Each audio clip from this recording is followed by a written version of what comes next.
குருவடிகளே சரணம். Hello friends and viewers, எல்லாருக்கும் வணக்கம். மகான் திருமூலர் அவர்கள் அருள் செய்த திருமந்திரம் பாடல்கள்ல 2ஆம் தந்திரத்தில் வரும் பாடல்களும் அதற்கான விளக்கமும் பார்த்துட்டு இருக்கோம். இப்போ நம்ம பார்க்க போறது பிரிவு 2, பதிவழியில் வீரட்டம் 8.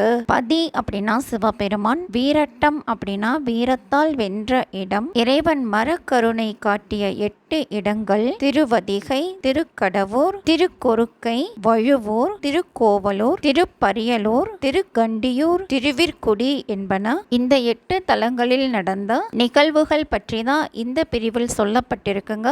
பாடல் 345. மூலாதாரத்தின் கனலை சுழுமுனை உச்சியில் தியானிப்பவர்களுக்கு இறப்பு இல்லை. மூலாதாரத்து மூலும் ஒருவனை மேலே துவாரத்தின் மேல் உறநோக்கி முற்கால் உற்று காலனை காய்ந்து அங்கி யோகமாய் ஞாலக்கடவூர் நலமாய் இருந்ததே. அங்கி யோகம் அப்படின்னா மூலக்கனலை சுழுமுனை வழியே மேலே எழுப்புவது, அழியாதிருத்தல் அப்படின்னா நலமாக இருப்பது, முற்கால் அப்படின்னா சுழுமுனை மூலாதாரத்திலிருந்து சுழுமுனை நாடி வழியாக கிளம்பி மேல் எழும் மூர்த்தியை பிரம்மரந்திரமாகிய மேல் துளையின் ஊர்த்துவ திருஷ்டியால் நோக்கி சுழுமுனையில் பொருந்தி யமனை சினந்து தீ வழிபாட்டு செயல் செய்தால் உடலாகிய உலகை கடந்து சகஸ்ர தலமாகிய ஊரிலே காலத்தும் அழியாமல் இருக்கலாம். இந்த பாடலில் யமனை அழித்த வீர செயல் சொல்லப்பட்டிருக்குங்க. இந்த வீர செயல் நிகழ்ந்த